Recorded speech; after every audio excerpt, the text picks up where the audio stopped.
I mean, I might get things wrong. So just tell me if I am getting things wrong, and I'll try to. Absolutely, absolutely. You are. Just let me know when you want me to show those poems on screen. Riyaz, I will. I'll mention you by name.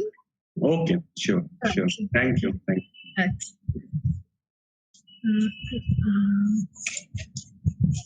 Can you? Yeah. Yes, ma'am. No, I'm just trying to see where I could keep my notes because I really don't know how to do this. I'll have to cover your face then, Rohan. Okay, sure. I'll be putting my video off anyway. No. Okay. I'll just turn down the fan a bit. I mean, turn down the volume of the fan. Riyaz sir, let us know when you're ready. Sure. Yes.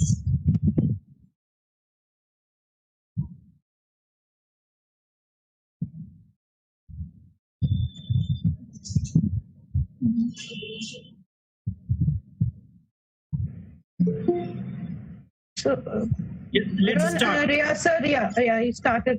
Okay, then. Okay, ma'am, we are starting. Later come. Okay. Yeah. Saraswati একটু দাঁড়াও, হ্যাঁ। Yes. Hi. Yes, I'm here. Ma'am, could we begin, ma'am? Yes, of course. And don't call me ma'am. Please feel free to call me Sumana di, Sumana auntie, whatever. Of course, you're not auntie. Of course. Okay, ma'am, here we go. So, welcome once again and a very good evening to everyone to the third session of this 3-day international webinar on sanitary crisis and the humanities, prospects in theory and praxis. In the third session today, we have Dr. Sumana Roy from Ashoka University, who will be speaking on becoming a tree, notes from a logbook. Before I formally request her, let me take the honor to introduce Dr. Roy to you. We are aware that she is an anathema to bio notes being read out. I've been told that by Tajuddin and Rohan, but still, again. So we must know her. So here I go. Sumana Roy is the author of How I Became a Tree, a work of nonfiction, Missing a Novel, Out of Syllabus, Poems, and My Mother's Lover and Other Stories, a collection of short stories. Her poems and essays have appeared in Granta, Guernica, LARB, Drunken Boat, Prairie Schooner, Burfroys, The Common, and other journals. She teaches at Ashoka University. Of course, this very brief bio note does not tell all about her, but just merely introduces her to us. With this, I request Dr. Roy to take over, and I also request Rohan and Tajuddin sir to kindly moderate this session. And once again, please, participants, you are requested to keep your microphones muted, not to share screen space, to put your questions and comments in the chat box. Moderators will take them up later. Thank you so much. Over to Sumana. Thank you. Yes. Excuse me. Yeah. Sumana, this is Tajuddin. Hi, Tajuddin. And Rohan, where are you? Rohan, are you there? I'm here. We too will be acting as moderators in this session. And initially, as we have planned, you will be speaking for half an hour, whatever you feel like, doesn't matter much. After that, we'll talk. I believe discussion and chat mode will be far better. And as a moderator, let me have some liberty, and before you begin your talk, let me say something on your work. A little bit of you that I have understood. as I was going through this book of yours, I have told you initially that I was not much familiar with your works. But How I Became a Tree is a book that I read and I finished, and I loved it. It reminded me of so many things. But most importantly, it reminded me of many poems. Too many poems, you might say. For example, Shokti Chattopadhyay, those few lines. কাছের কাছে গিয়ে দাঁড়াও দেখবে কত ছোট.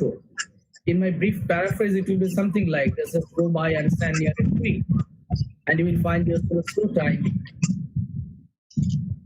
And that is where probably lies my understanding of your work, your plant philosophy. I was also reading a Tagore poem. Actually, it reminded me of that poem. It begins in a different manner, but at the middle of the poem, we have got these lines. The title of the poem is Vriksho Bandana. কেন বলে তোমার মাঝারে গেছি আমি, জেনেছি সূর্যের বক্ষে জলে বন্যী রূপে সৃষ্টি যজ্ঞে যেই হোম তোমার সত্তায় চুপে চুপে ধরে তাই শ্যাম স্নিগ্ধ রূপ. In my paraphrasing, it goes something like this: in my meditation, I have been inside you. I have known you. The fire that burns in the heart of the sun, in the altar of creation. In you, it takes a gentle, tender look. Now, in my meditation, I have been inside you.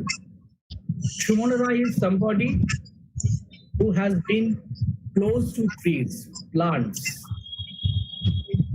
We are not sure whether it is meditation. We don't know the processes, but she has definitely been in her mind in plant life, what it means to be a tree. Today in this webinar, we'll try to correlate the planetary crisis that we do have at present and the necessity of having a plant life. Whether we take it literally, figuratively, or in other matters, that's besides the point. But Sumana Roy is writing stands for a particular way of life, particular way of thinking.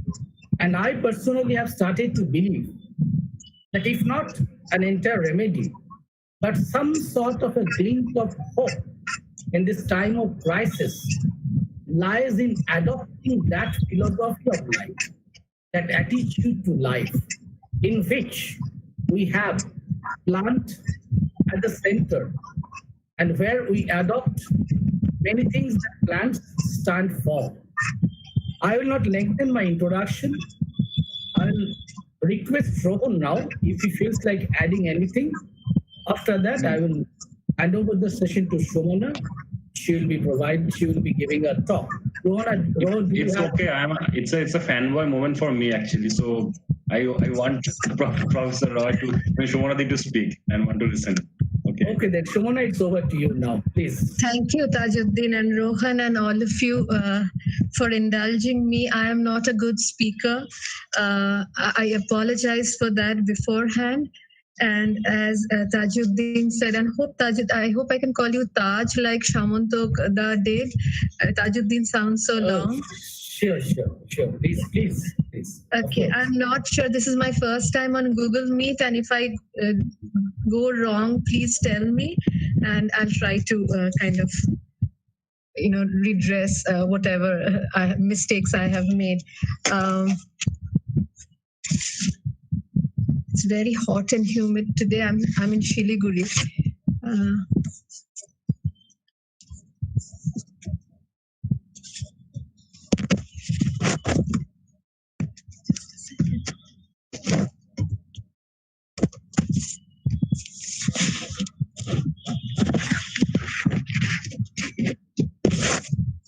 I think I'm covering. Yeah. The title of my talk, as Tajuddin and Rohan have already told you, is On becoming a tree, notes from a logbook. I feel hesitant about speaking, about saying anything at all, particularly at this time. This time that feels like an endless shiver. This is the first webinar I'm speaking at, and it owes more to Rohan's persuasion than my abilities. This might have to do with the deepening of a kind of shyness that makes a life in the social difficult. But as time goes by, I begin to get the sense that it might also be an extension of my interest in, as Tajuddin said, the non-human world. They do not speak after all. The reason perhaps why Jagadish Chandra Bose called his collection of essays Obacto, the unsaid. I say non-human, and I almost bite my tongue. These categories are so artificial to my experience and understanding of life and the living that they do not exist at all. And yet, to be comprehensible to a world that believes in them, I have to use them as a shorthand from time to time. It is like calling someone one loves by their public name. That is why I must use them. The public name exists even as all the private names challenge its monotone existence. My nephew and niece have names on their birth certificates. And when I speak of them to the world, I am compelled to call them by these names. But when I hold them or call out to them to eat or just to love them, the words that come out of me are unfixed.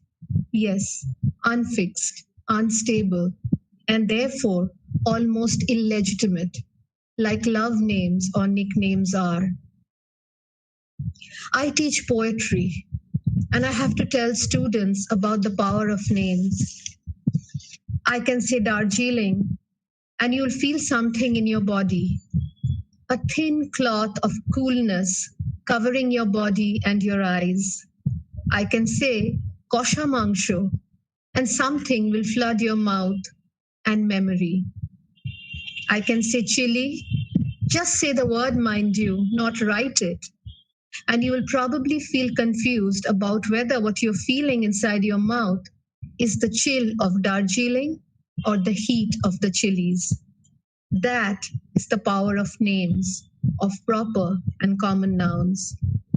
When I take this awareness to plants and animals, to air, water, and light, this circuit of knowledge breaks.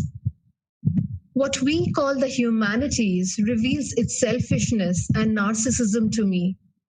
All that we are taught, the theories and isms on our syllabus, holds true of human life and behavior. Humanism, a term that we praise as revolutionary, is a metaphorical extension of the Copernican universe, where the sun at the center was replaced by man. That might also explain why so many men, including our Robi, Robindranath, were named after the sun and light. The consequences of humanism we began to feel, though still perhaps without realization, only about half a century ago. Though, of course, there continues to be a powerful and opportunistic population of climate change deniers. Now, even a child looking at the globe and spinning it knows that it has no center. And yet, when they encounter it on a world map in school, they find that in map after map, Europe is at the center.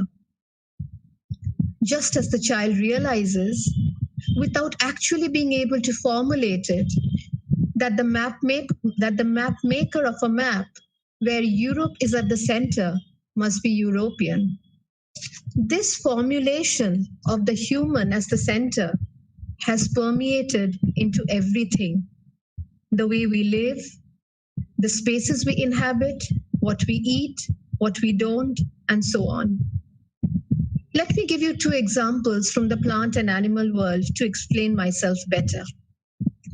think of the way our houses are structured. The house at the center of the piece of land, a hedge, bushes, or trees lining what we Indians call the boundary wall. Without being told about it in words, we are educated in the relationship between plant and human life.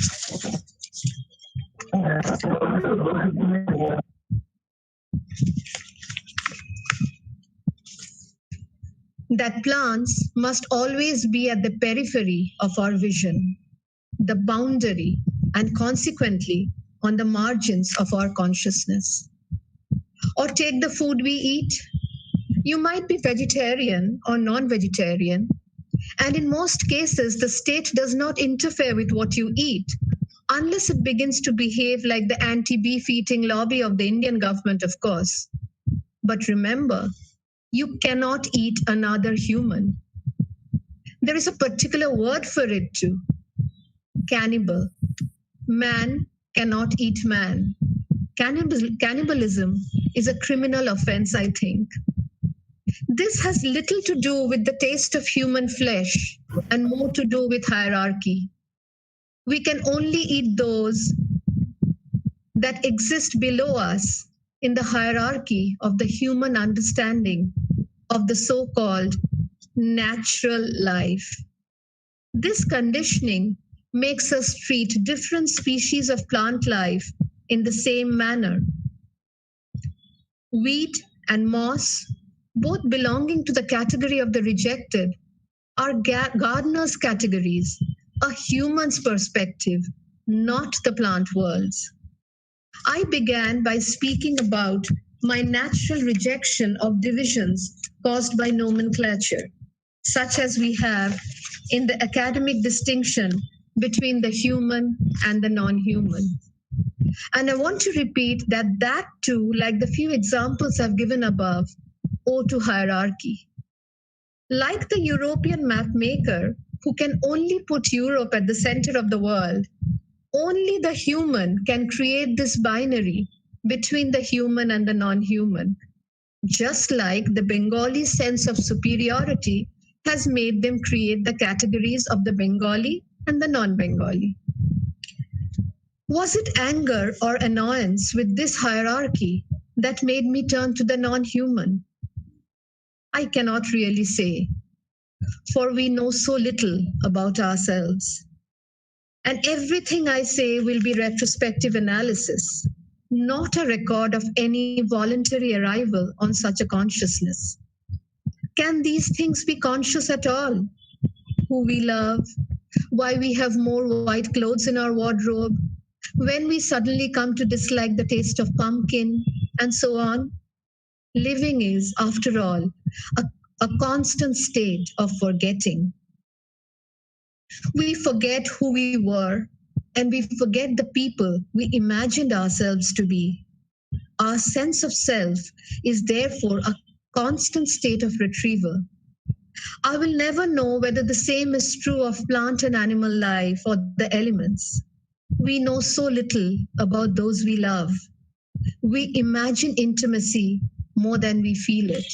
I am guilty of the same. This thing I imagine as affection must have another name too. There's a term for it, as you know. Interspecies relationships. Does that not have the sound of intercaste marriage or interreligion marriage? All three phrases are used in the sense of making them sound like an exception.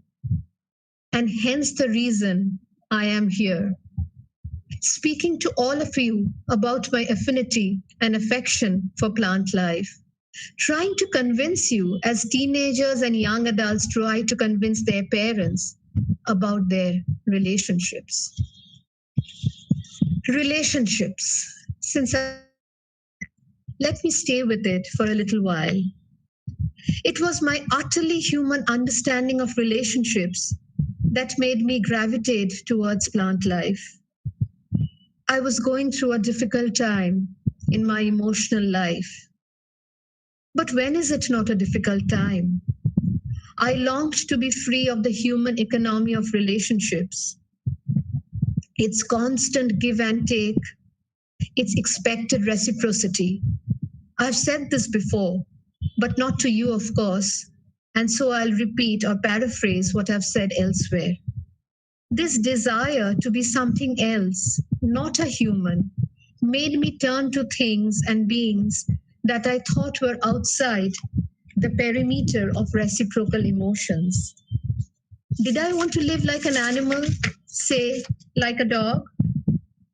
Anyone of you who has lived with a dog knows that they wait for you to come back from work and think then of the emotions that follow? No, that wasn't possible. I looked at the things in my room, the doors and windows. No, I didn't want to be them either. Their cycle of opening and closing seemed to be metaphorically related to my understanding of the barter economy of human relationships. The ceiling fan was, like it is now, moving above my head. Did I want to be a ceiling fan? I asked myself. No, I would lose agency. I would still not be outside that economy. I would be dependent on someone else to switch on the fan and turn it off. And then, suddenly, my eyes fell on the tree outside my bedroom window. Its shadows were playing on the ceiling of my room.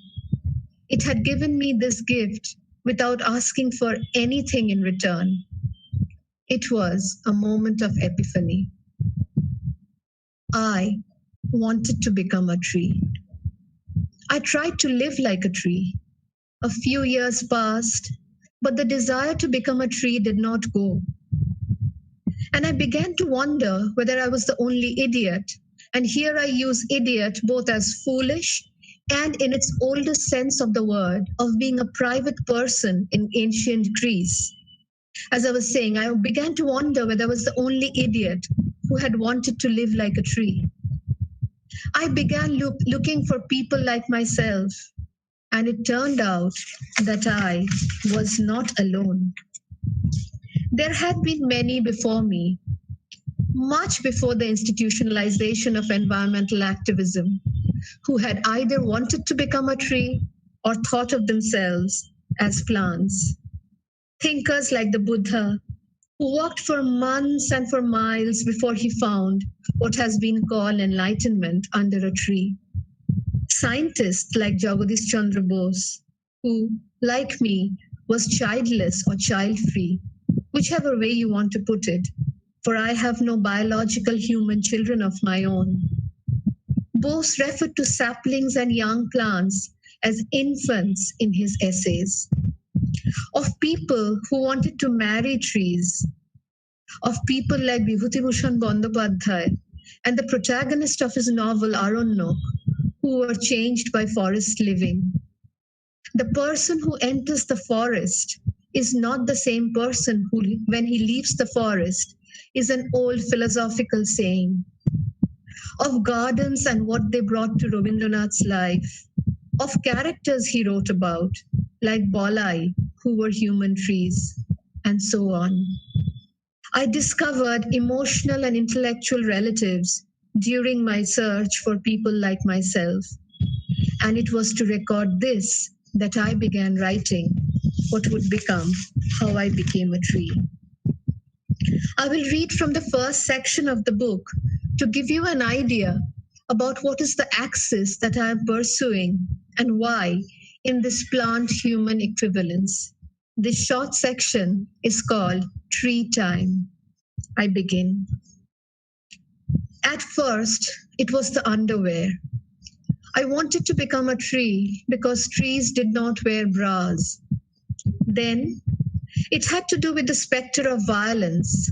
I loved the way in which trees coped with dark and lonely places, while sunlessness decided curfew hours for me.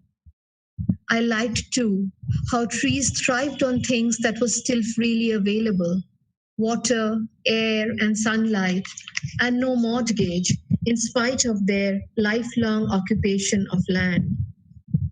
My amorphous fancies about trees began to coalesce when I entered middle age and began to weigh the benefits of a freelancer's life against that of a salaried professional. An epiphany wrapped me like a tendril. Were trees freelancers or salaried employees? A tree was a daily wage laborer, its life of work bound to the cycle of sunlight. Holidays, vacations, weekends, the salaried life, pension, loans, all of these were recent inventions, nothing more than consolations offered to employees like myself. So, when I look back at the reasons for my disaffection with being human and my desire to become a tree, I can see that at root lay the feeling that I was being bulldozed by time. As I removed my watch from my wrist and clocks from my walls, I realized that all my flaws, and this I now discover I share with many others, came from my failure to be a good slave to time. I began envying the tree, its disobedience to human time. All around me were estate developers sending their fleets of workers to construct skyscrapers to tight schedules. The trees they planted in the gated communities annoyed them. They would grow at their natural pace. It was impossible to rush plants, to tell a tree to hurry up. In envy, in admiration, and in ambition, and with ambition, I began to call that pace tree time. Was it this that Salvador Dali wanted to invoke when he placed so many of his melting clocks on trees in his paintings? I was tired of speed. I wanted to live to tree time. This I felt most excruciatingly during examination hall invigilation, while keeping guard over the exhausted faces of my students, there having to condense a year into a few hours. The learning acquired at different times of the day and in different places crammed into a few hours of writing time. That was how one passed examinations, got degrees and jobs, measured success.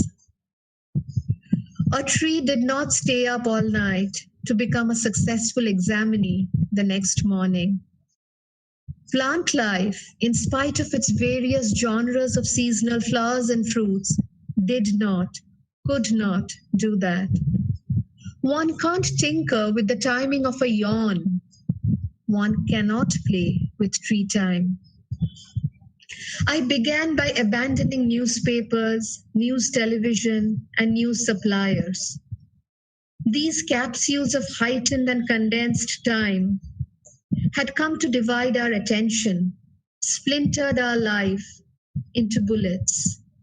Plants were not newsmakers because they could not cause coups or wars. Plants were not news consumers because their world remained unaffected by changes in governments and results of cricket matches. Apart from the weather, not its forecast, mind you, that comedy show on television, the plant world was indifferent to every occurrence, man-made or natural, outside the locality of its amphitheater. The day's work anesthetized me, left me incompetent to deal with humans, their order, and their orders. Talk, the incessant word-by-word relay of the goings-on, always and inevitably of humans, on the earth, in the air, underwater, generated a claustrophobia in me that is difficult to explain. I am daughter to a man who's a news junkie, who watches the same piece of news on the state-sponsored Doordarshan channel in Bangla, in Hindi, and then Urdu. I found myself in a world where being a repository of news as telegrams turned one into a sort of activist. And all the news that mattered was, of course, almost exclusively bad news. This timber of nervous energy that had turned the world into an apocalypse movie was the resident spirit of the newsroom. We were all doomed, all moving towards a terrifying end. We were all a part of the news. The newspaper was the new holy book, and the newsreader, the new priest. The unnatural rhythm of news, the panting pace at which it now moved, caused me breathlessness. I wanted to move out of this news as neighborhood, and so my attraction to the tree and its complete indifference to the hypnosis of news. Once upon a time, I was certain men and trees moved to the same rhythm, lived their lives to the same time. To gain an understanding of this concept, that of course only existed in my imagination, I began planting saplings to mark births and beginnings.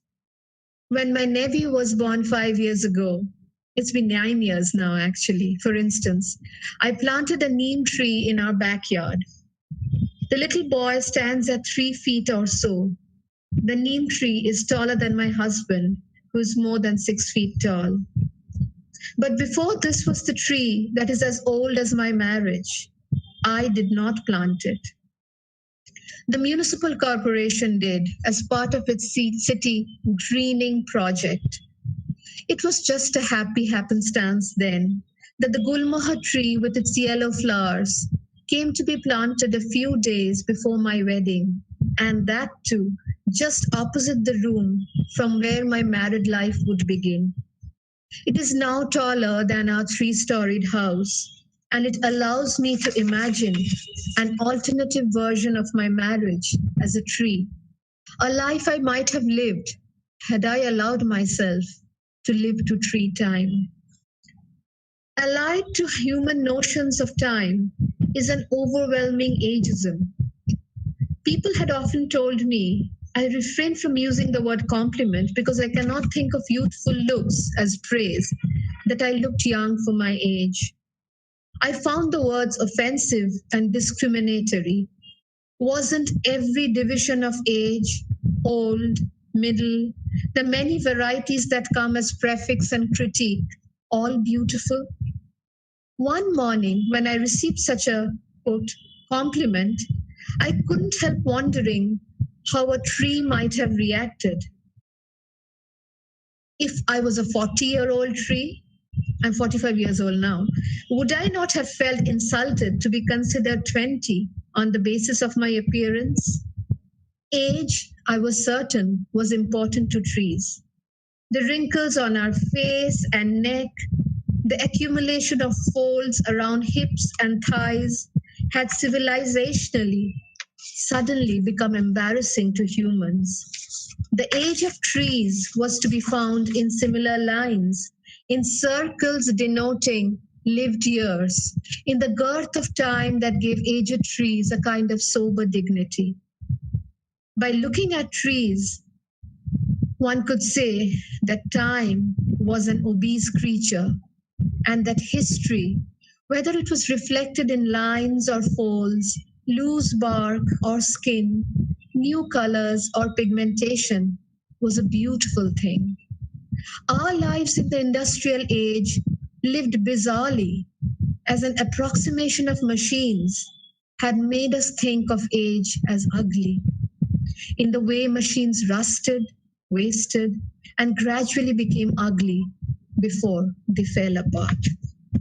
But how does one live to tree time in this deadlined world? I began by trying to dismantle the architecture of time units inside my head. It wasn't completely a conscious effort, but the whole manner of our timekeeping begins to look silly when one asks a tree the question that inaugurates application forms and conversations. When is your birthday? I had taken off information about my birthday from Facebook, for instance. I felt awkward when people asked me about my birth date. I also couldn't understand why our culture, both social and bureaucratic, placed such great emphasis on the date of our arrival into the world. I knew no one who celebrated the birthdays of trees. I also found it difficult to picture trees celebrating death anniversaries, and I'll come to this later towards the end of my talk. Wedding anniversaries would be a joke given the number of marriages a tree went through in its lifespan. What exactly was tree time then? I wandered aimlessly through philosophical discussions on time until it came to me one night in my salty sleep. Carpe diem, seize the moment, living in the present. That was tree time. A life without worries for the future or regret for the past. There's sunlight. Gulp, swallow, eat. There's night. Rest. And I began writing this to tree time, recording thoughts as they arrived, events as they occurred, and fighting insomnia and its derivative poetry like a good tree. In How I Became a Tree, I was trying to imagine how a human might feel when transformed into a plant. This transformation, as you know, perhaps imaginable exclusively by the human, is, as you know, at the heart of Ovid's Metamorphosis and many of our oldest stories. Since then, and it has been more than 5 years since I wrote the book, 3 since it was published, my thoughts have flowed in the opposite direction. What might happen if plants and animals were to be seen as humans? While these might be self-indulgent thought experiments, they might also be an unconscious manifestation of interspecies dialogue. Where this urge comes from, I don't know. Where the poetic comes from, one can never say.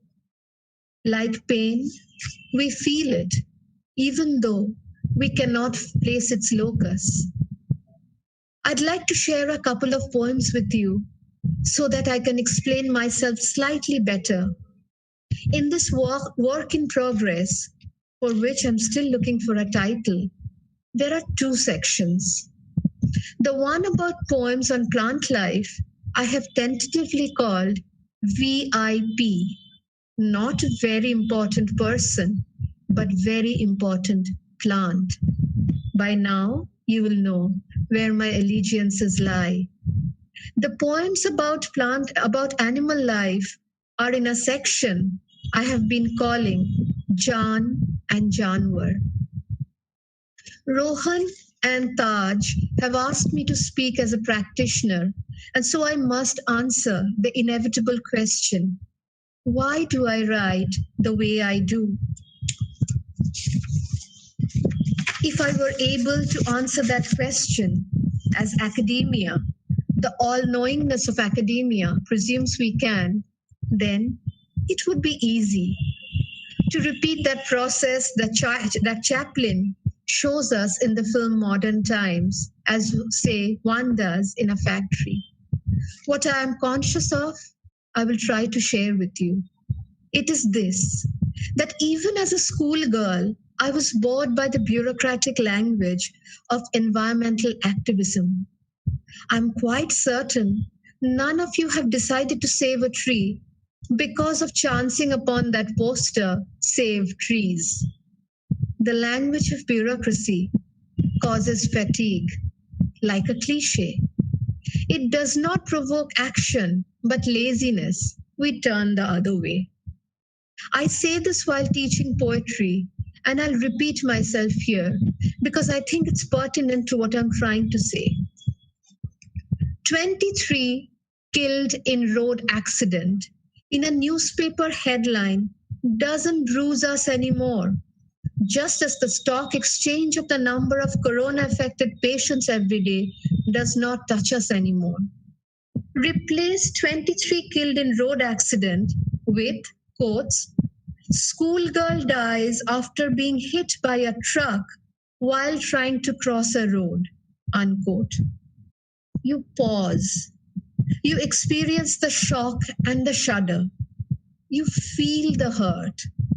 First, the pain of the girl who has died, her physical injuries, then the shock of her parents and siblings and relatives, all of whom you imagine with that one line. What I'm trying to stress is therefore the creation of a vocabulary of intimacy.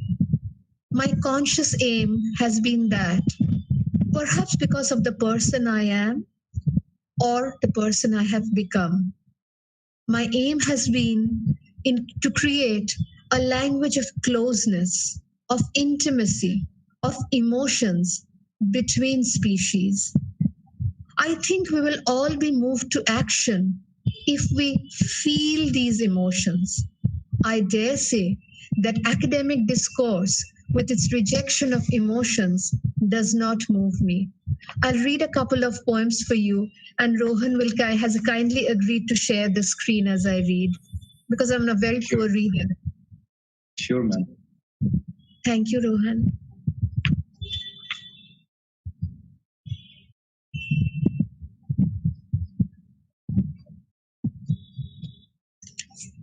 This poem, I'll just preface it to remind you that in How I Became a Tree, I was moving from the human world to the plant world, trying to see how it might feel for a human to become a plant or a tree.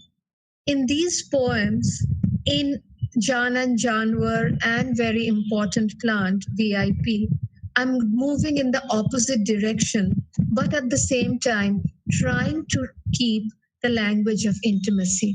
This poem is called Dog.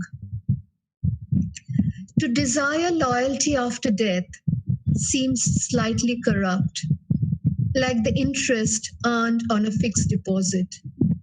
Money, which worked and exercised while we rested, growing abstract muscles. My childhood was a training to be that dog, the dog Nipper from his master's voice, its story in my father's voice, curdled with mammalian expectation. That I would love those who had left, that I'd sit by their voice and wait for song to become body and grow hair and hands, wait for them to return as inevitably as the other end of a belt. To know that these breaks and breaks were as natural to life as caesuras in music. That absence was only a trinket, that disappearance was natural, like baldness. That I should love the head for the vanished hair. This was conditioning to live as synecdoche, to treat their absence as only a hole in a garment. I have lived like a dog, barking at the moon and at Carlisle.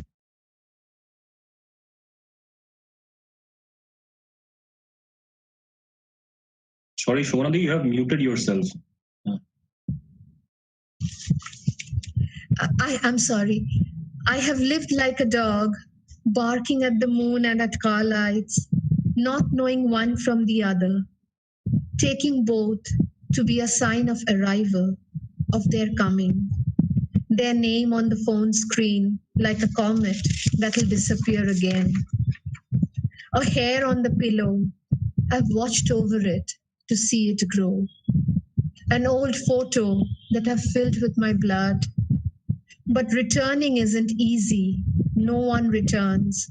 Not hair, not blood, not light. Music is not in the strings, not in the throat. This, my dog-bodied heart doesn't know. It waits for them to emerge from the bellows. I had thought of reading another poem, but I think I'm running out of time. I'll just read a poem from this section um, called VIP in My Head. So this is the last thing I want to read for you. It's called, I had mentioned the death. And when I used the title, How I Became a Tree, and maybe we can have a discussion about that, it, as you realize, is about the philosophy of becoming. And becoming is related to living. But how is dying for an animal, how is dying for a plant different from dying for a human? In this poem, which I have called How to Console a Dying Plant, I have tried to look at that. All of us have, if we have looked after plants at some point of time or the other, absent-mindedly or carelessly, killed a plant or a tree. So have we consoled the plant or the remaining plants? So this is the poem, How to Console a Dying Plant.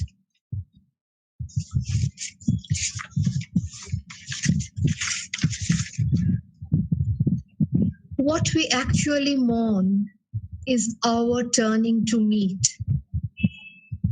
So you must never take a mirror to the dying, for reflecting surfaces can't hold the fading of flesh, or even fatigue, whose destiny is to never be in anyone's earshot. The props you know are of little use. What use are the scriptures or the drumbeat of last wishes to a plant, or a hand, or its show of genres, patting, holding, and then leaving? You touch the stem from time to time, your fingers a stethoscope. You know so little. Between your heart and head is a bed. You fall in love often. Every day, the bed turns a little more into a coffin. Every day, the plant turns a little more into an aged radio. It will lose signal soon. Blood, stillness, the stop of the nostril fan, these you've known as death. But this is a foreign language. The loss of leaves, the softness of hard stem, the collapse of the dignified vertical into the battle-lost horizontal, and the worst, the complete rejection of water, as if it was poison or an unfamiliar dialect. Death is so prolific, the death of plants a permanent epidemic. How do you console those who do not know the fear of uncertainty? You look for an aperture, something like an ear, so that your words can enter the tree like an insect. You fail and you wonder whether insects are better consolers. You think of things to say, the afterlife, cremation, the crowded energies of a funeral, photographs in an album. You stammer. What use are these to plants? To anyone? You want to make promises about looking after its family, swift death certificates and life insurance policies. Instead, you look at the withering trunk and think of how a tree has no spare parts, no organ transplants. Death is a tussle between law and justice. These trees know neither, nothing except standing. You can't console, you can't tidy life's vanity. For the tree, death is only an impurity. Let me end with stories. Let me end with how stories have often ended in Bangla. the language I live in. Amar golpo furolo, note gachti murolo. Thank you all of you, and Rohan and Taj again for indulging me.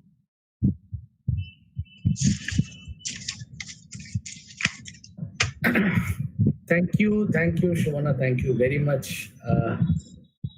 How do I thank you for giving such an evocative and a beautiful talk. Talk would be an understatement. It was pure poetry, I must say. And as I was going to the chat boxes as well, most of the participants will agree, definitely will agree. This was pure poetry being rendered in a poetic manner, in a poetic voice. The idea itself was poetry. That I must agree, that I must concede. Now, others will also thank you by now, but as the formality goes, I will request the participants to put forward their questions in the chat box. And Rohan, if you kindly look at the chat box and gather the questions and read them out to the speaker, Sumana. In the meantime, let me, as I'm supposed to be the moderator, let me add some of my observations. I'm supposed to summarize the whole speech, but that would be impossible. That would be really impossible for me.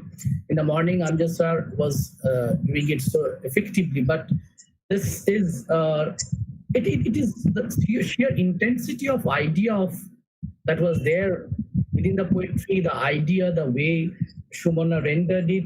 It's almost impossible to summarize. Initially, actually, I started. I had 1, 2, 3, 4, 5 in this way. I was cataloging some of the basic ideas and premises that she was giving forward.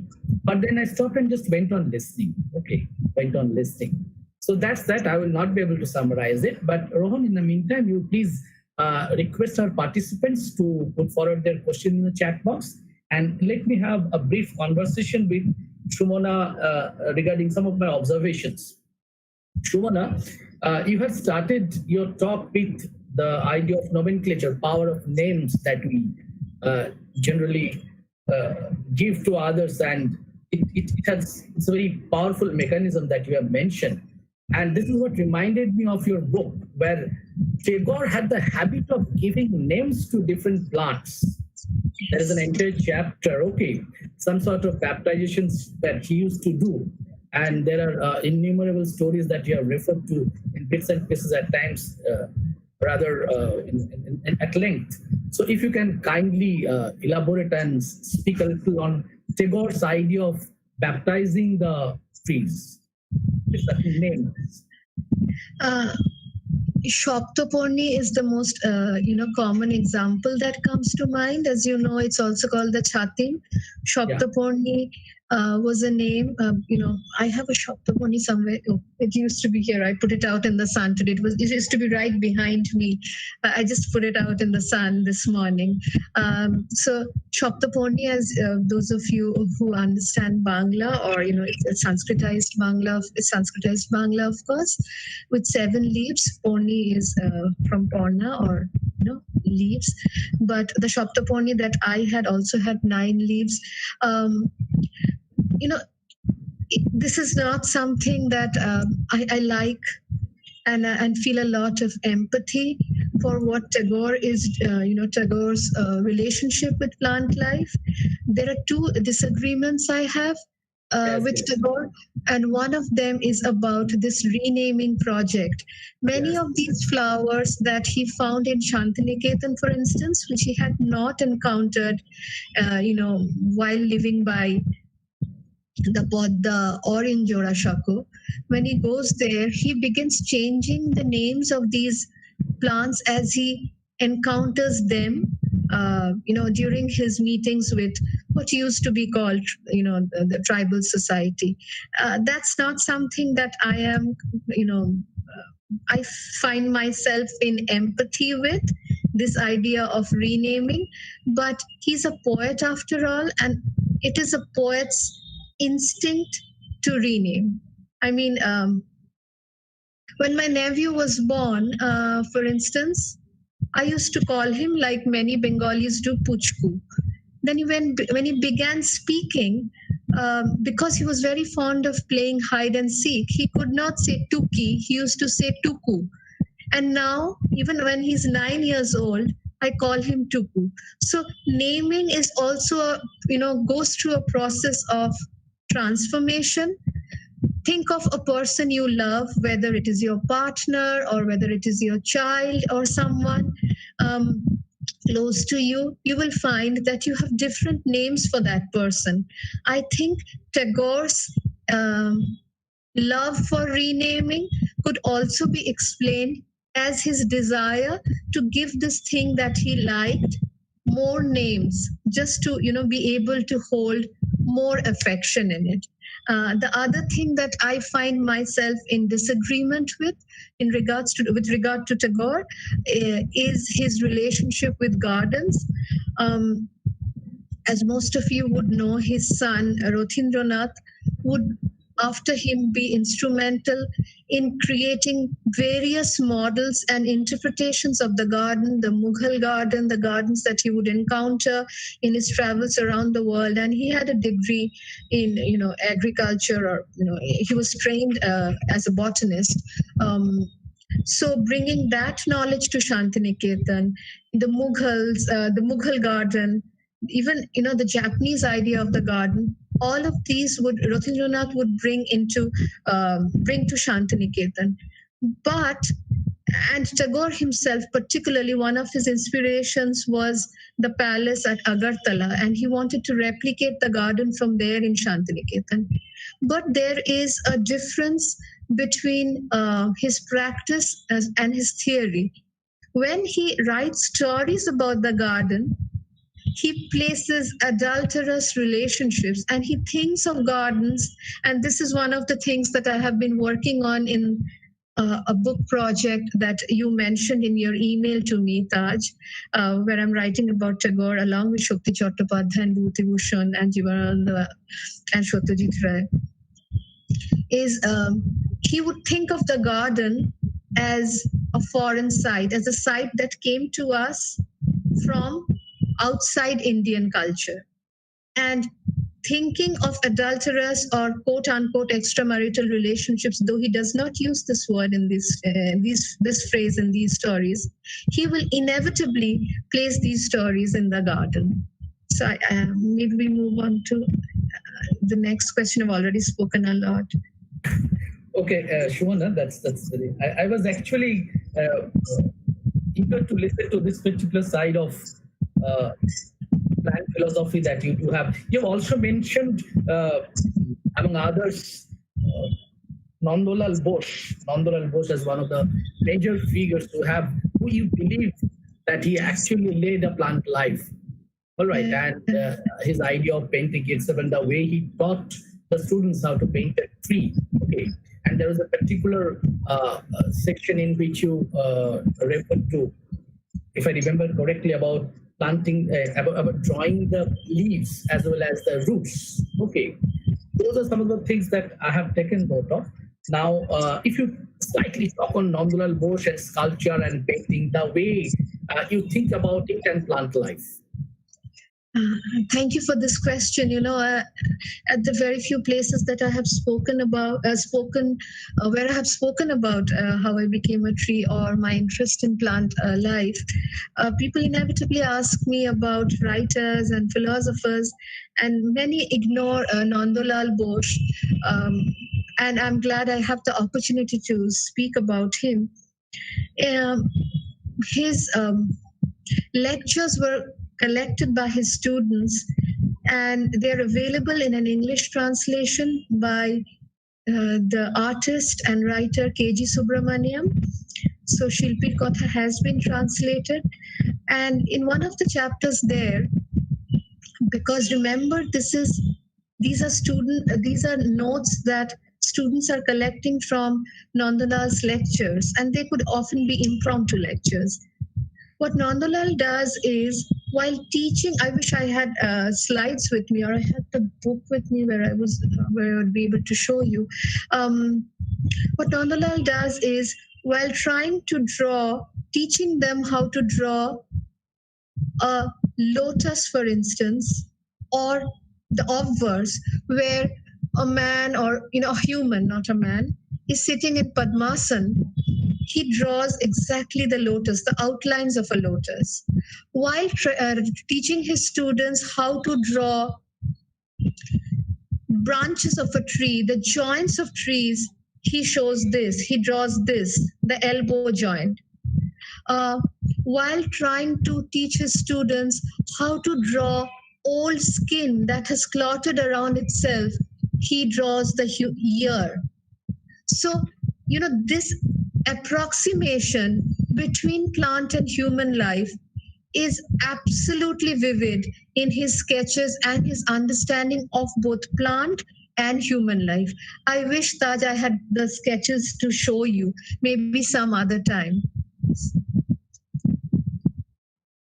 But now that you have touched, fine.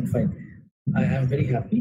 And as I can see that there are already some questions in the chat box, so I will wrap up my questions and observations. But one thing that I had just thinking about, you have started your conversation, your talk, I must say, rather poetic talk.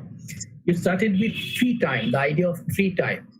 And you remember that while I mailed you, I referred to Shankho Ghosh's essay, Aaj Ravibar. All right. The time for leisure, the time for not doing anything. And I also referred to a poem by Tagore himself, when the title of the poem, if I remember correctly, is Ashafal, where it is being asserted by Tagore that time wasted is not actually time spent idly, is actually not time wasted. Now, I was just going on reading, being rather encouraged by that tree time idea of yours, Chinno Pattaboli by Rabindranath. And there I find, while he is in Bangladesh, living amid the beautiful lush green nature of Bangladesh. And this is the paragraph that I actually identified, which I find perfectly applicable to the philosophy that you were referring to, and which I personally believe is the need of the hour. We need some time to rest, sit, linger on the life that is going around us. If we always are in such hurry, while you are hurry in a movement, it's very difficult to look at the world around us. So we have to take a pause. And this is where Tagore talks about the pause. It is in Bangla. I will not be able to translate it impromptu, but let me read it out. বেশ কুড়েমি করবার মতো বেলাটা, কেউ তাড়া দেবার লোক নেই, যেন পৃথিবীতে অত্যাবশ্যক কাজ বলে একটা কিছুই নেই, এমনকি নাইলেও চলে, না নাইলেও চলে। ঠিক সময় মতো খাওয়াটা কলকাতার লোকের মধ্যে প্রচলিত একটি বহুদিনের সংস্কার বলে মনে হয়। একটা ছোট নদী আছে, কিন্তু তাতে কানাকড়ি স্রোত নেই। পড়ে পড়ে ভাবছে যে যদি না চললেও চলে, তবে আর চলবার দরকার কি? This is the line to which I would like to draw your attention and the attention of other participants as well, where the river is thinking like this, পড়ে পড়ে ভাবছে যদি না চললেও চলে, তবে আর চলবার দরকার কি? In this hour of our civilization, we just have forgot it. The tree time idea that you have given in this book is perhaps a kind of rendering of that idea, that it's not always very necessary to hurry and move forward. If you have anything to add to this observation of mine or Tagore. Thank you, Taj, for reading that beautiful excerpt from Tagore. I want to say that I agree with the spirit of what Tagore is saying. Again, a minor disagreement there. It is about the idea of Sunday. For a tree, there is no Sunday. Today someone asked me, "Oh, you're working on a weekend." I think the weekend is a capitalist invention. I mean, for a farmer even, there is no concept of the weekend. For a tree, there is no concept of the weekend. A tree cannot take a holiday. The idea of tree time was to challenge the idea of, capitalism, capitalist time, and what maybe no, I don't even want to say pre-industrial revolution time. No, because we've had the concept of Sunday, the concept of Sunday of Robibar as rest day, as Sabbath day. I don't think a tree ever can rest. That is why for me the distinctions have to do with light. That is why I said there's sunlight, gulp, swallow, there's night, rest. So I think if we allowed ourselves, because I imagine a time, because I can't live it, I imagine a time where plants or where humans lived a life that was close to tree time. In such an imagined time, I could be completely wrong.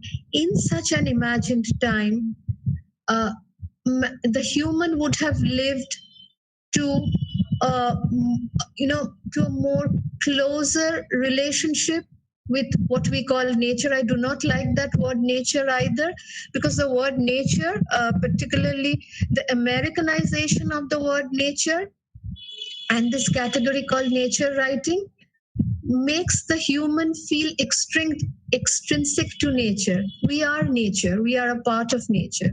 You mentioned Nandalal Bose, and if you have the time, I don't mean you, Taj, sorry, because I'm sure you know the sketch or drawing I refer to. There is a sketch of the Kopai by Nandalal Bose on the 31st of December 1959. Yes. It's a sketch of a Chorui Bhati, of a picnic. 31st December is a day that we, as Bengalis, know we often go for picnics. What he does is it's a broad canvas. The Renaissance has told us that man is the center of what a work of art is man. But here, Nandalal Bose shows the humans who are enjoying the picnic as we would see them from far away, as tiny dots. What we see for a large part of the canvas, it is just the bank of the river and the trees moving. We see the wind. It is difficult to draw the wind. We see the wind in the movement of the trees. But the ratio, the proportion of human to quote unquote nature in the canvas is how I imagine we should understand nature or understand the environment today. Man is disproportionately at the center of the universe, or at the center of, not of the universe, center of of the earth.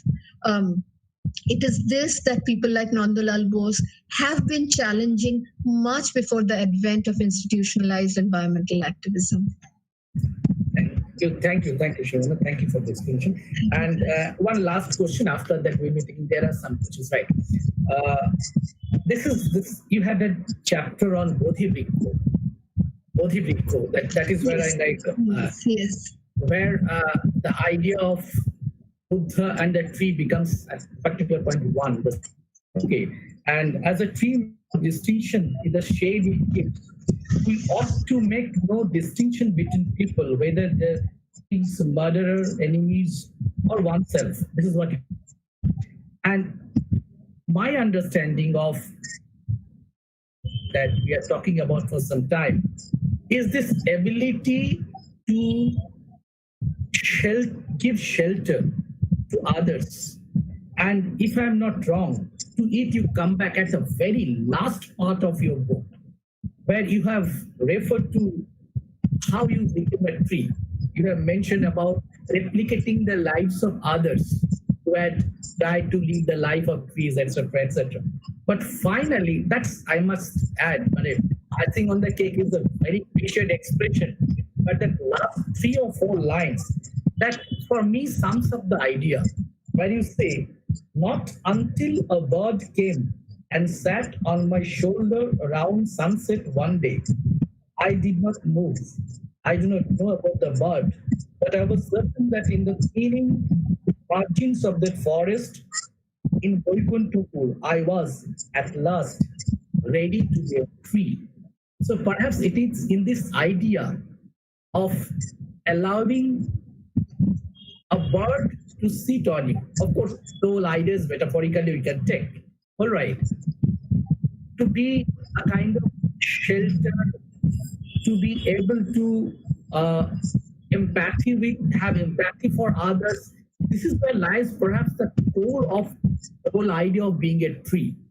As it was there in the Bodhi Vriksha, so is at the final line. Imitating a particular way of life is fine, but at the end of the day, you have to allow other beings, human, non-human, whatever, to be on you as okay. That is what I probably made my identity. And if you have anything more to add to it.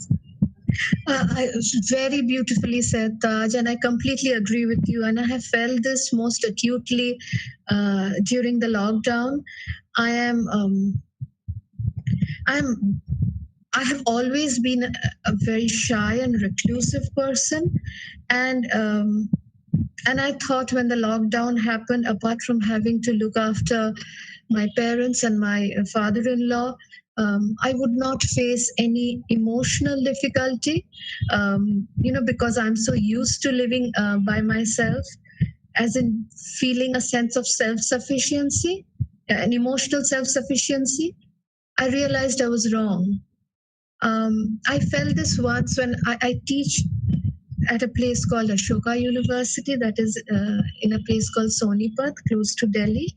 And I travel back home once a fortnight.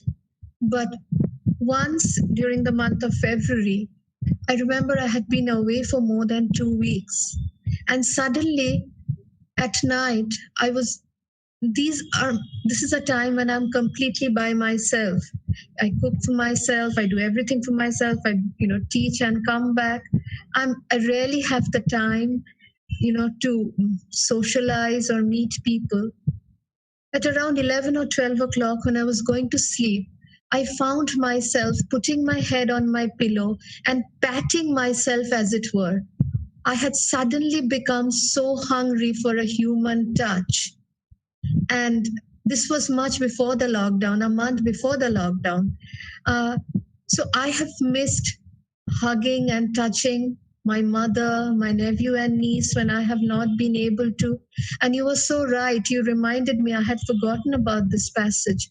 The fact that I could think of myself then as having become a tree only when another living being comes to find a place in me is, I think, a very good summation of the idea of becoming another living thing. Thank you, Taj, for that.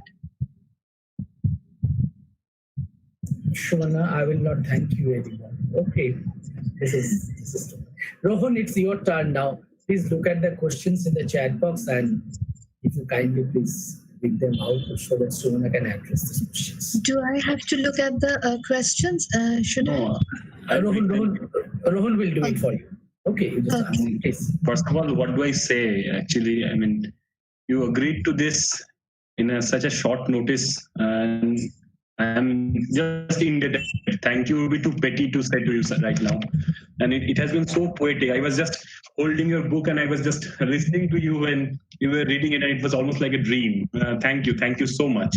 So I straight jump to questions. Shayon Aich has asked you a question.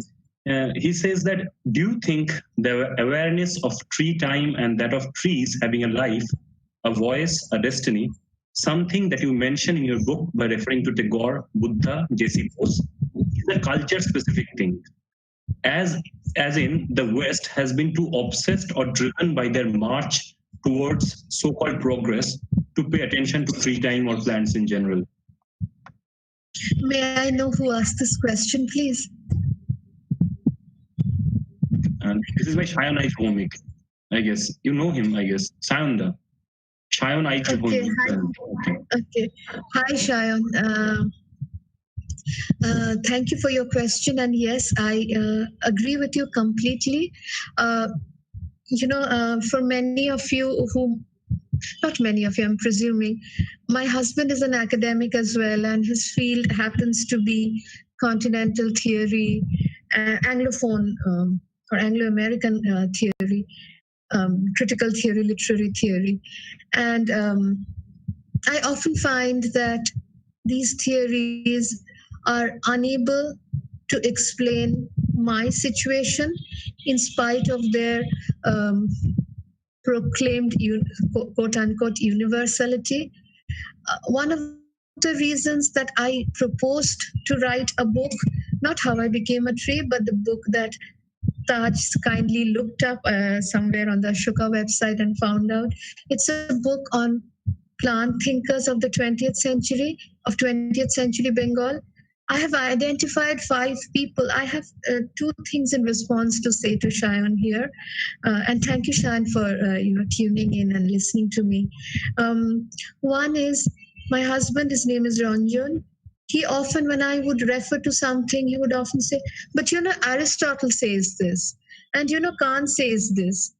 And I always found it very post-colonial, and we've had so many disagreements about this. That how is it that when Michael Marder writes his book, and it's a fantastic book, how is it that when Michael writes his book, he does not think that he should mention the work of Jagadish Bose or the work of Shakti Chattopadhyay, who has written so many poems on plant life, on his desire to become. And I'm so happy that Taj quoted from it right at the very beginning when he was introducing me. Why are these figures never? So we are, we are. You're absolutely, I wouldn't say you're absolutely right. I am in agreement with you that this idea of time, idea of development, of progress is a very utilitarian way of looking at time. To think of progress in terms of plant life, as soon as we do that, we will all clap our hands and laugh at the hilarity of such a proposition. We will think of human progress and we will think, how much has a banyan tree progressed from 1735 to 2020? And we know that nothing would have changed. And therefore, it is a rejection of the idea of progress and development. So, thank you for that question. The other thing I wanted to challenge is in using not so called quote unquote thinkers or philosophers, but writers, poets, artists, filmmakers, and therefore I choose 5 people: Rabindranath, Bibhuti Bhushan, Jivananda Das, Shakti Chattopadhyay, and Satyajit Ray. Satyajit Ray not his work as a filmmaker, but the short stories he writes for children. Particularly because he writes about magical and non-botanical plants. And I wanted to show that what we think of as critical thinking, as critical thinkers, should not first be limited to our idea of Europe and the Anglo-American world alone, but also creative artists who are actually critical thinkers. Thank you, Shumanadi, for the response.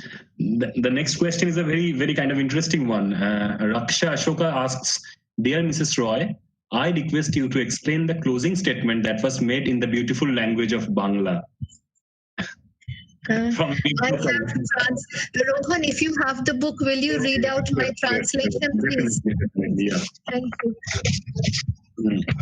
It goes like this. Amar kothati furolo, mote gachti murolo. My stories come to an end. The spinach leaves have folded, its stem curled into a bend. Thank you. Okay. Thank you. Would you like to say something, Shumanadi? This is something that came to me as I was writing the book. And I thought, this is something that my mother would often say, because she would just end a story abruptly, on a Saturday or Sunday when she was getting some afternoon sleep. And it suddenly struck me, why is it that, these stories that come to us from the oral tradition, what is the relation between these stories and the leaves of a plant coming, folding on itself? It struck me that it could possibly be related to the behavior of certain plants who behave like that, in response to light. The kind of plants that I mean, that the flowers would bloom at 9 a.m. and would bloom, kind of wither away or, close on itself by the time it was sundown. So I think it might be related to that, though of course we can never be sure about these things. Thank you. This is a question from Shrishti Dotto Chaudhuri, who asks, what do you think is the responsibility of a poet in the new India that has been emerging since the last few years? Okay. This is someone called Shrishti. Yeah, Shrishti Dotto Chaudhuri. Yeah.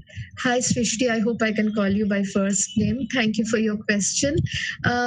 This is a question that a journalist asked me yesterday, and I'll try to answer it the best I can. I think no time has been an easy time for us.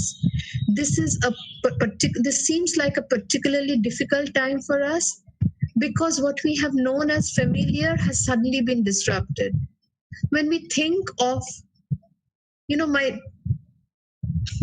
my disenchantment with the social comes from this place that for every moment in human history, we have had to struggle for human survival and for human dignity. And this has been through all institutions. I mean, no social institution can be or is perfect, as you already know. What is the role of a writer? The role of a writer has always been the same, at least in my understanding. It is to be honest. By which I mean, and this is an essay that I have been working on and will perhaps be published soon. I have coined this term called guilt lit or guilt literature.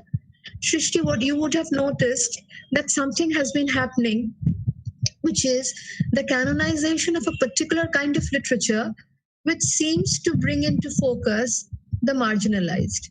Remember, whom we call the marginalized, plants might not think of themselves, if they had minds, might not think of themselves as marginalized as I am making them out to be.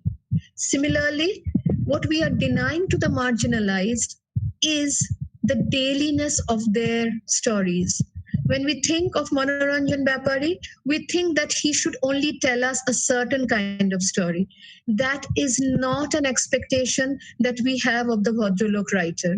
So what is our responsibility as writers? To be honest, not just to the situation that we are in, but honest to our own selves. That I think many of us have forgotten. I hope I've been able to answer your question, Shrishti. Beautifully responded, Didi. Okay, Mohammad Asif Iqbal has a request, but I will come to that later on. There's a question by Hasina Wahida, who's my colleague. She asks, if you had written How I Became a Tree Now, would you have put in the migrant problem? Trees don't migrate, it's a bliss. But then they are cut to make way for roads or skyscrapers. How do you deal with this dilemma? Brilliant question, Hasina, if I may say so. Two responses. One is, trees are not natural migrants if we think so, but think of the origin of the word diaspora and scattering, and you know where it comes from, the origin of the word. So, plants are also natural migrants, as in the spores and the root, the processes of pollination, spores traveling from one place to the other. But also there has been artificial pollination, artificial or forced migration. If you go to any of these botanical gardens created by the colonial botanists, for instance, if you go to the botanical gardens in Darjeeling, and because I taught in Darjeeling for 4 years, I used to visit that place often, and I would see that a lot of trees had been brought from Europe, particularly England, to create a sense of home for these colonial botanists. So there was forced migration. To answer the second half of your question, I've written about this after I wrote How I Became a Tree.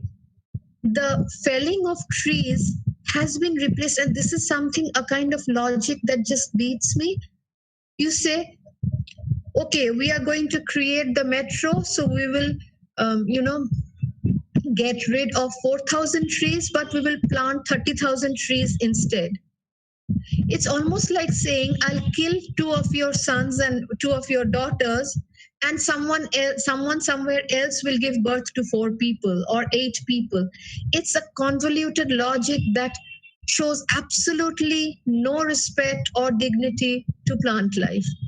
I want to say this, that when plants that have grown naturally are replaced by builders and by the PWD and municipal corporations, something has something is done that is very, very bad for the environment. And I always use this word environment with caution because I don't like its institutionalized usage.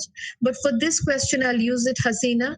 When I noticed it twice, once when I was, and Taj mentioned this, when I went to both Gaya and was traveling from Gaya by car to Patna to take a train back to Shiliguri, where I was then, I noticed that for a long stretch, which would run into 10 or 15 kilometers, there was only just one kind of one kind of tree which had only yellow flowers. And for a moment, I thought, oh, how beautiful it looks. And I noticed this again in Sonipat when I was going to university. The road divider had exactly the same tree planted all through that journey of about 5 to 6 kilometers from where I live to the university campus. This is a perpetration of the idea of monoculture. If you read one of my favorite thinkers, Michael Pollan, in his book The Botany of Desire, he says today we eat only one kind or two kinds of potatoes. But if we go back to Mexico or we go back to Latin American, botanical culture, we will find that the idea of monoculture is at the root of so many of our lifestyle diseases.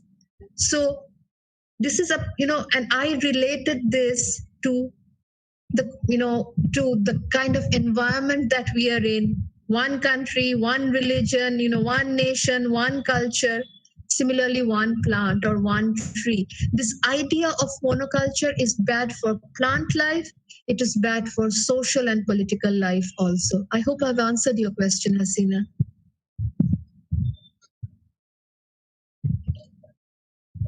Thank you, Shomadhi.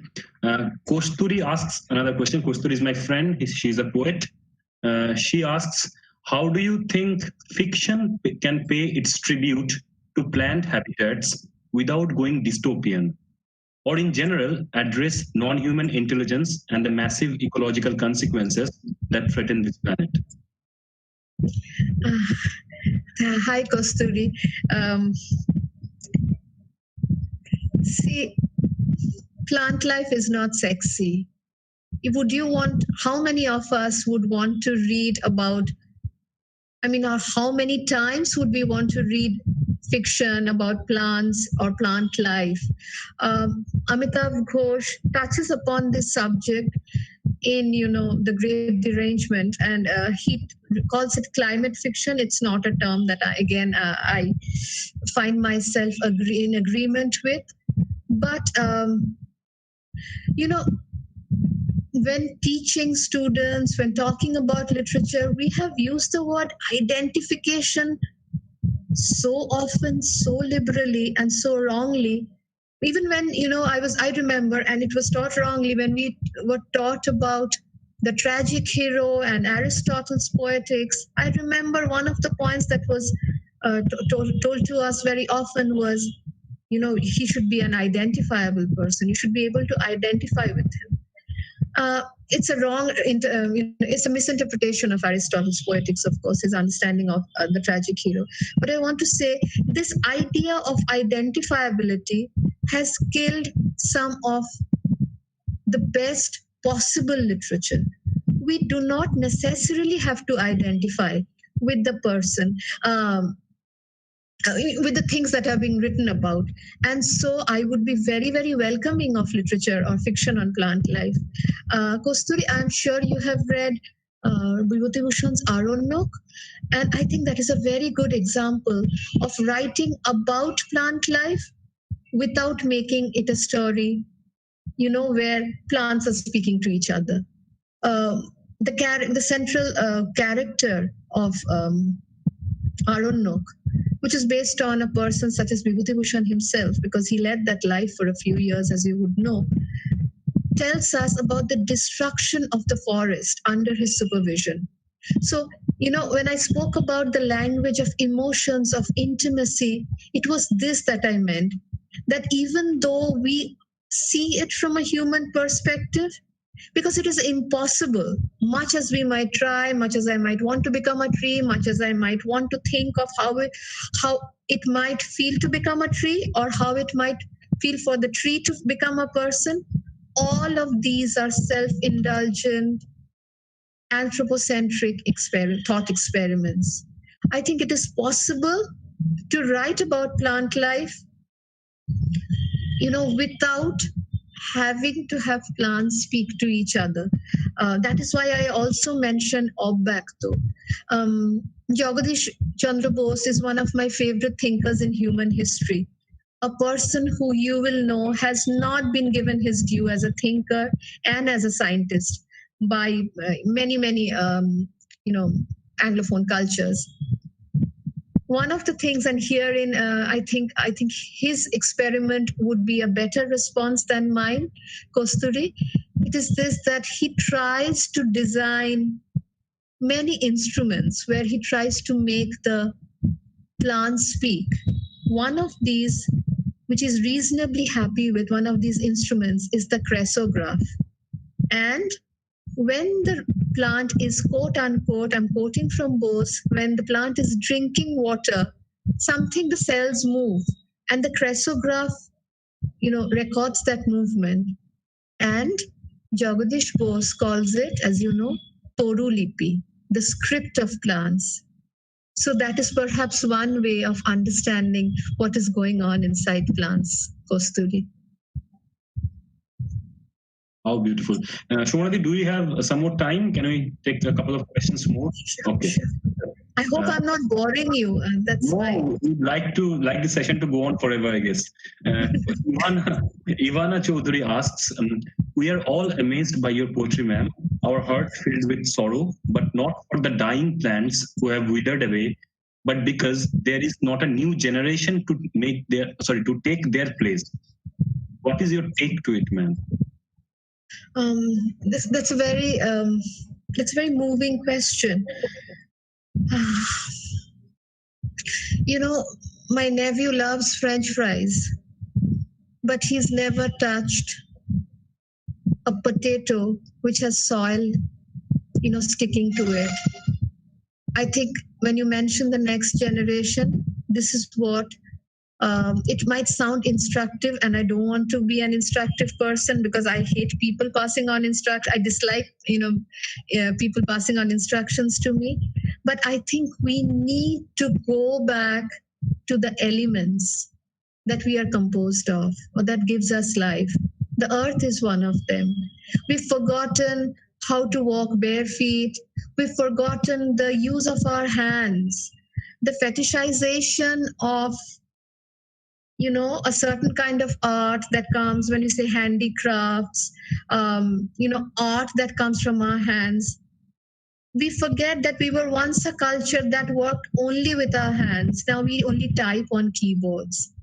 To go back to the elements, to allow the elements to reclaim us, I think that would be, my response to your question. I don't think it's a question. I think it's a response, and a very moving one.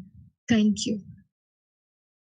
Sheikh Tariq Ali asks, ma'am, your book, How I Became a Tree, has a captivating and a minimalist cover.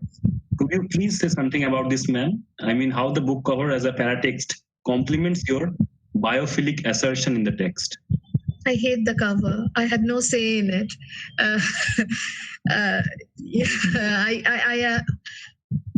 So my friends laugh at me and they call me a cover snob. Rohan, will you give me 30 seconds? I would like to show you the German edition, because that is a cover I like. Sure.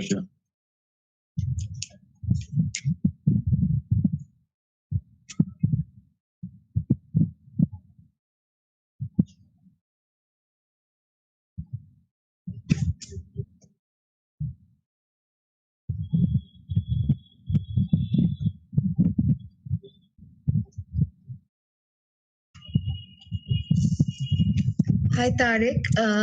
This is the German. This is the cover for the. Let me tell you about the other cover. Mm, it was. I think it's designed by an Italian cover designer. Sorry, the artwork is by an Italian artist. It was designed by Bina Serene, and somehow it's not a cover that I take to, though the cover won many prizes, I am told. I like the German edition very much because I'd like to go back to the question that Taj asked me about Nandalal Bose, and this has artwork by a German artist, and it makes this equivalence between plant and human life in a way that has moved me deeply. So you would see that while these are sketches of plants, they also resemble bronchioles or lungs. I would like to share.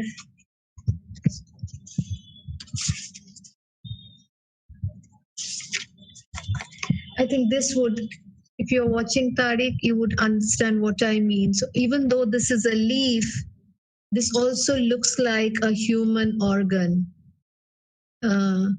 Similarly with, what I'm trying to get at is an intrinsic understanding of the plant and human equivalence that I am, that is at the heart of my project, as it were.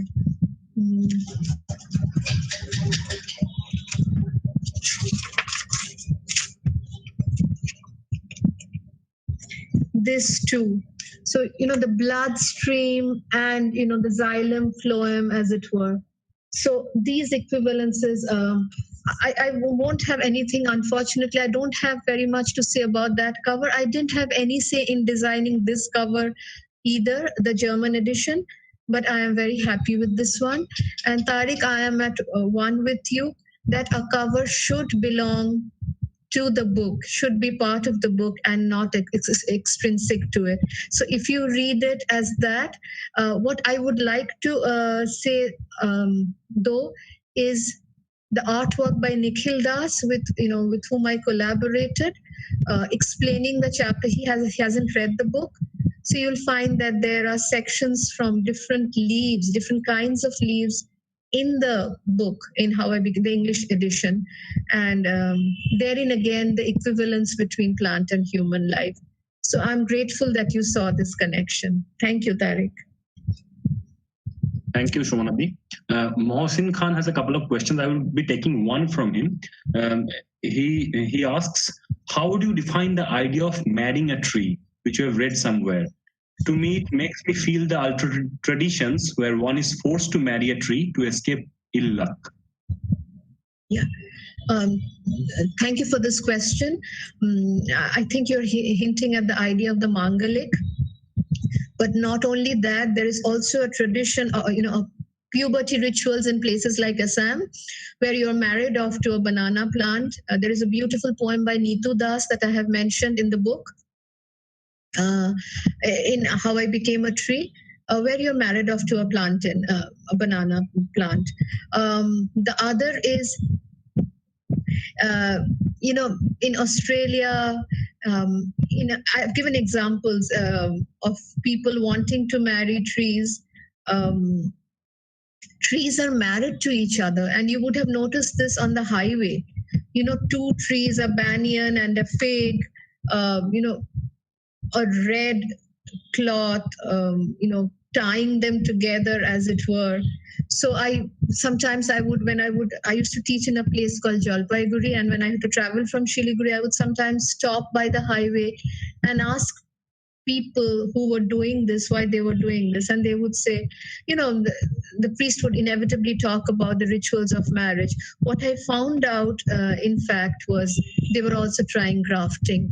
So this is almost like, quote unquote, a Vedic operation, as it were, and I say this sarcastically, of course. Thank you. Shanghamitra De Chaudhuri, Shanghamitra De asks, how is bonsai related to the idea of becoming? the idea of bonsai is as painful to me as the idea of certain cultures elongating the necks of women, or certain cultures, and you know the cultures that I'm talking about, Shanghamitra, certain cultures forcing women's feet to not grow beyond a certain size. This kind of, I think it's a repressive culture. I feel bad to fault the Japanese for this, because they have made such great contributions to botanical life or the philosophy of botanical life in other ways. But and I realize that this comes to them again, just as I see it. And this is a completely personal understanding of the bonsai. I see it as almost, like the haiku references the particular weather at that particular point of time, of whether it's spring or winter or whatever. And the idea of feeling that particular, or feeling the temperature of that weather, when the haiku is read.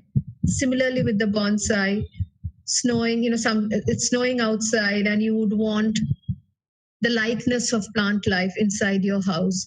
Having said that, I really cannot imagine doing it to our children. It's not something that I can, speak about with any kind of affection, Shanghamitra.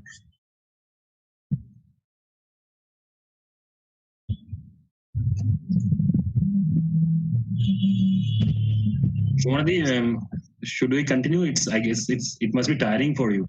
But so please go ahead. Let's have the questions. Okay. I mean, if there are Sure. questions. Okay. Vipin Bihari Gohel asks, what do you think about fossilized tree or an extinct tree? Because that is how I feel. It's not a negative feeling. I just, what do you respond? I wish you'd write a poem about that. So many of the fossilized trees or fossilized plant life goes into the petrol tanks of our automobiles and bikes and what have yous, as you know. So we are dealing with plant life as fossil all the time.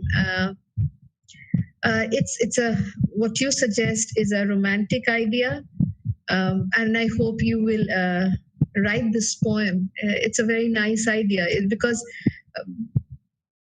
it looks at the idea. For me, it is interesting because it is looking at the idea of tree time in a different way. So I will be very interested in your interpretation of time in this particular way. Okay. My student Rinku asks a question. She asks, my query is, even when we call out trees as escape mechanism, there is the diplomacy and pretension in making the attractive plants our escapades. Even in our general talks, pleasurable poems, music, the apparently beautiful plants are in the front. And even though all give oxygen, some are considered ashuv.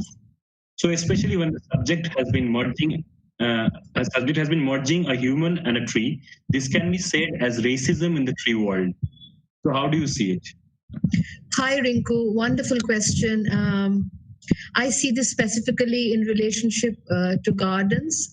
And that is why I mentioned this, that moss and weeds, they are plant life. But the gardener will try to get rid of them. So even in the plant world, the hierarchy in the plant world is a hierarchy imposed on the plant world through a human way of looking. If Rinku, because Rohan says that you are his student, I think if you want to read a little more on this, two thinkers I would suggest are, both. One of them is a real favorite.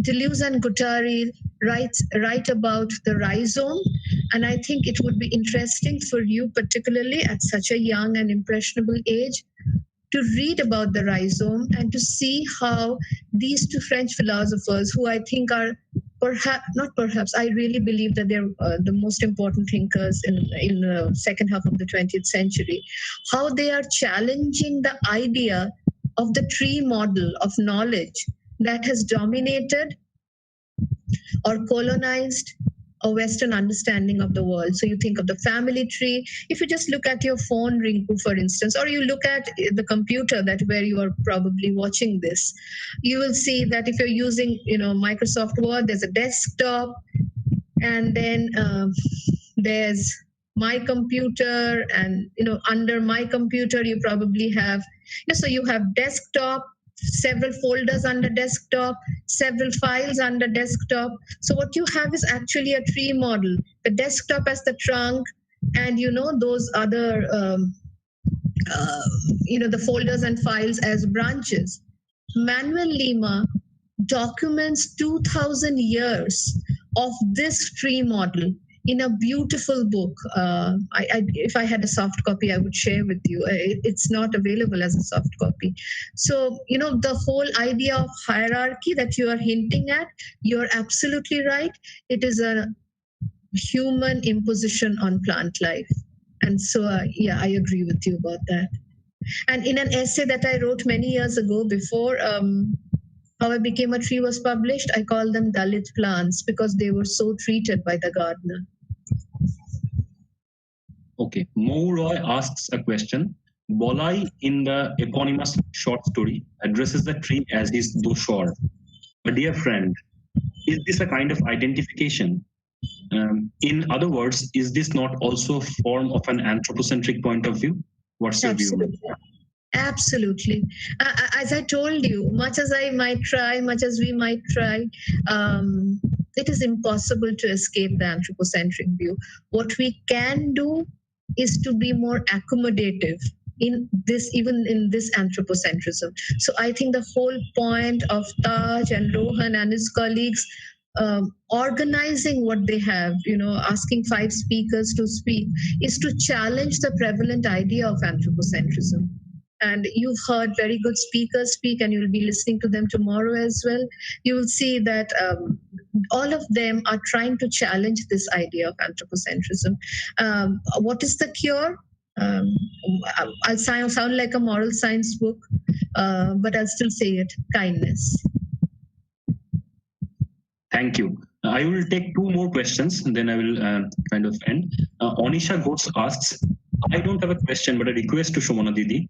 Could you please throw some light on the interspecies marriage adopted as part of the rituals of Durga Pujo when we see banana plant as the wife of deity Ganesha? Hi, Anisha. Thank you. Thank you for listening. You would have seen some of this. A part of it also has to do with the fertility, not cult, but the fertility symbols given to certain, again in the hierarchy of plant life. Banana is one of them. The shupuri or betel nut is another. So, the representation of the female organ, the male organ, the substitutes, the proxy, that entire culture that goes into this. What do I say about it? I mean, it's you could have an anthropological study for it, but what it does in the process is, again, to go back to, I think the question that Rinku mentioned, is a marginalization of other kinds of plant life for this one. If you are, Anisha, if you are interested in this particular study, I would be happy to share an essay by Chitrita Banerjee on this subject with you. Thank you. Shomastri Sarkar asks, you are talking about the equivalence of human and plant, toxic waste, trash forms, an integral part of modern human life. So do you think that plants are also able to leave any sort of toxicity or trash? The reason I wanted to be, that's a very sweet question, Shomastri. The reason I wanted to be a plant was I thought, I would not be a toxic person. I would not leave behind any waste. We have kind of thought only, the natural cycle, quote unquote, again, the natural cycle. tends to credit plant as having no waste. So one thing I have said this in How I Became a Tree Showmastri is the idea of avarice or greed. Uh, if you a plant will take in only that much carbon dioxide that it needs, only that much light and that much water that it needs. It cannot be greedy. If we give it more water than it needs, its roots will rot and it will die. It does not have an elastic stomach like we do, that we like the biryani and we can have 2 extra servings. So when Taj asked me about Robi Bar and the concept of the holiday, I think all of that flows into this particular understanding, which is what when Taj also asked about the Buddha. I think what we understand as moderation is only a more poetic name for how plants live, with only how much they need. Without plants don't waste food, plants don't waste water. I mean, whatever they need, they'll just take it. This is a very, this is almost like a 6-year-old's understanding of plant life, and I think I'll stick to that in this showmastry. Okay, last question, ma'am. From Ishu Saxena, how do you tackle human consciousness to become a tree? Would you please elaborate what the question means? Does it mean trying to control the human? Quite clearly, who's this, please? Would you tell me the name, Rohan? This is Ishu Saxena. Oh, hi, Ishu. I'm not sure. As you can see, if you're still listening, after all, I've been speaking to you for nearly 2 hours now. If you're still listening, I want to say that I clearly have not succeeded in becoming a tree. So the human consciousness has its limits. What I wanted to take from plant life was, as Taj pointed out, a metaphor, a metaphorical way of living, not a literal way of living. So, whether it is possible to kind of trick the human mind or the human consciousness into behaving like a plant, I wouldn't know. No such experiment has been performed on me. Thank you so much, Sumanadi. There is this one request from my student Asif, who is a poet himself, and he's going on asking me to request you to please read one of your poems, because we have been so mesmerized. And please, can you just read one poem for us all as a kind of ending, on this ending note? Okay, so Rohan, should I read the poem that I sent you, Bamboo? I want to say something before I end, and this is the first webinar I've spoken at, and it will perhaps be the last. I want to thank Rohan for that extraordinarily moving email that he wrote to me. It seemed like it was a letter from a past century and a way of life that has now been forgotten. I have had to say no to many, many people who asked, not because I wanted to, but because, the gendered nature of time in our households being what it is, with elderly people to look after, with teaching assignments and with online sessions, it is not always possible to do what you want to do or to speak to people. But Rohan, I want to put this on record. I still am extraordinarily moved by what you wrote to me.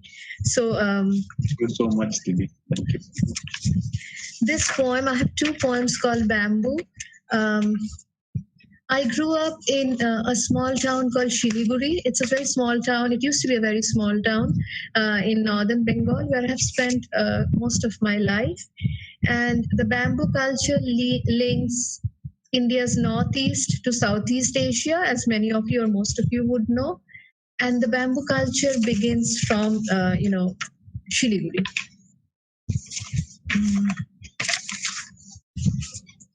Thank you for presenting. So the poem is called Bamboo. We like things without bones. We like things that dissolve inside our mouths. The way life seems to have dissolved into this world. For death might not have touched every region, a napkin, a part of a mirror, newly born memory. But life's business is everywhere. Life's business is in bones. We like things without bones. We want affection to be boneless, only muscles, like an elephant's trunk. We distrust bones. Life passes through them, hidden like cunning. They break without reason, like retirees, but also return as if after an interval. We like things without bones, except when they are bamboo. Then we dislike the encumbrances of flesh when meat and bone become one and the same, like comedy, grief inseparable from laughter. Anything without grease will curl, dry hair. That must be how the heart acquired folds. Love is grease. It hydrates. Its bones are invisible, as in water. Bamboo, oily to the touch, straight without curls. Love has given it form, without dust, without curtains. Love is a womb, a paunch. It has no bones. And so the hollows of air that break speed like love, waiting between nodes, bamboo's cheekbones. Bones give sophistication, form. Marriage wants to be bony. But bamboo only waits for a season without bones, a season as spineless as the sky or dreams. And finding none, it rests at last, erect, wondering whether shoes have bones. Thank you.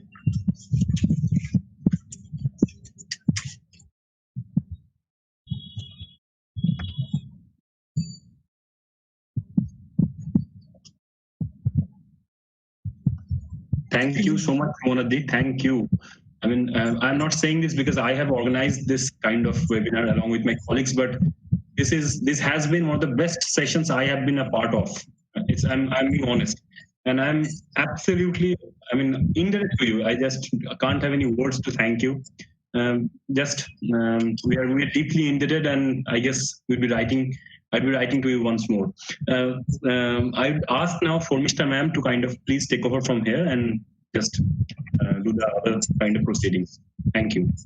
Thank you, Rohan.